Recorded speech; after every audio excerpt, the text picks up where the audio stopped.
स्वागत है आपका आपके अपने YouTube चैनल कॉमर्शियल गुरुजी में, जहां मिलता है आपको सबसे जेन्युइन सबसे सटीक इन्फॉर्मेशन। आज का वीडियो आप सभी BHU एस्पिरेंट्स के लिए बहुत ही इंपॉर्टेंट होने वाला है, क्योंकि आज के इस वीडियो में मैं बात करने वाला हूं पेड सीट के बारे में। तो अभी जिन्होंने चैनल को सब्सक्राइब नहीं कर रखा है वो जरूर से चैनल को सब्सक्राइब कर लें, क्योंकि आपको यहाँ पर BHU से रिलेटेड सबसे ऑथेंटिक और सबसे सटीक इन्फॉर्मेशन दी जाती है।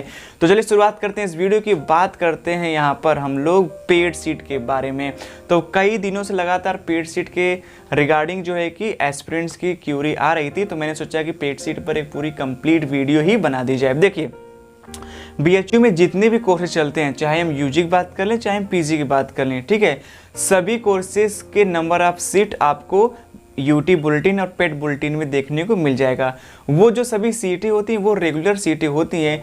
रेगुलर सीटों के अलावा BHU में जो है कि कुछ एडिशनल सीटें होती हैं, जिसमें आपका 15% पेड सीट होता है, उसके साथ साथ एम्प्लॉय कोटा का सीट होता है, स्पोर्ट कोटा का सीट होता है, ठीक है। ऐसे ही एक दो और कोटा की जो है कि एडिशनल सीटें होती हैं, और उसी में से जो है कि पेड सीट का सीट होता है।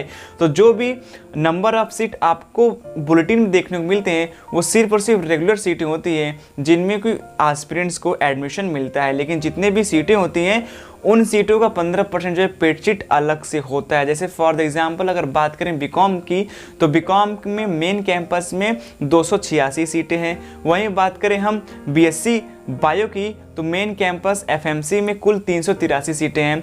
तो जैसे ये 286 सीट है या फिर 283 सीट है, तो इसी का आप अगर 15% कैलकुलेट करेंगे, जितना नंबर ऑफ सीट आएगा वो आपका जो है पेड सीट हो जाएगा।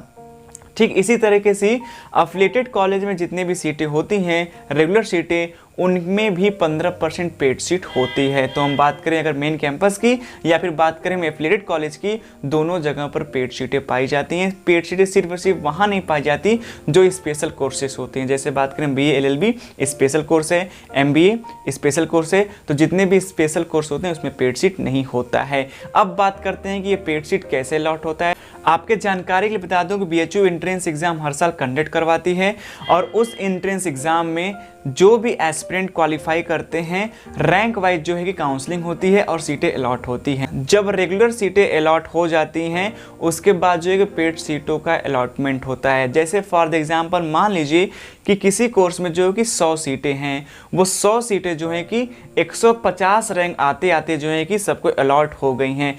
अब नंबर आता है एडिशनल सीट यानी कि पेड सीट का। तो 150 रैंक के बाद जिसका रैंक शुरू होता है, जिस भी एस्पिरेंट का रैंक शुरू होता है, उनको जो है कि पेड सीट अलॉट की जाती है। और आपके जानकारी के लिए बता दूं, जो पेड सीट होती है उसकी फ़ी ज़्यादा होती है। अगर मैं बात करूं BA कोर्सेस में, तो पेड सीट जो है वो 10,000 रुपये होती है। बात करूं बीकॉम के लिए, तो पेड सीट का जो मेन कैंपस का पेड सीट उसका जो है फीस है वो 25,000 रुपये पर ईयर के हिसाब से है। इसी तरीके से बात करें LLB की, तो वहाँ की जो पेड सीट है वो 15,000 रुपये पे है। PG कोर्सेज बात करें पेड सीट की, चाहे हम MA की बात करें, MA हिंदी इंग्लिश इकोनॉमिक्स, इन सब की जो पेड सीट है वो 15,000 पर मंथ के हिसाब से है। बाकी अगर एफिलिएटेड कॉलेज की बात करें तो वहाँ पर पेड सीट की फ़ीस वो कैंपस के फीस के ही बराबर होती है, लेकिन वहाँ का कॉलेज का भी एडिशनल फीस जो है सबमिट करना होता है। फीस के रिगार्डिंग वीडियो मैं अलग से बनाऊंगा ताकि आप सभी का जो कन्फ्यूजन है वो दूर हो जाए। तो इस तरीके से ये जानकारी समझ में आ रही है कि जो पेड सीट होता है वो उन्हीं एस्पिरेंट को मिलता है जो रैंक में होते हैं।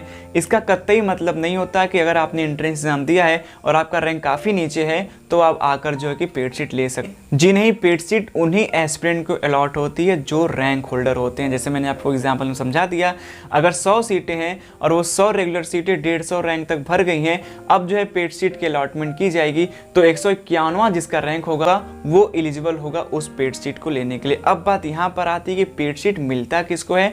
तो देख, जो पेड सीट अलॉटमेंट होता है वो जनरल कैटेगरी से होता है। OBC SC ST EWS इन सब कैटेगरी के लिए इसका अलॉटमेंट नहीं होता। अगर OBC एस्पिरेंट जनरल कैटेगरी से पेड सीट लेना चाहे तो भी वो पेड सीट ले सकता है। यानी कहने का मतलब ये है कि पेड सीट में कोई भी रिजर्वेशन नहीं होता।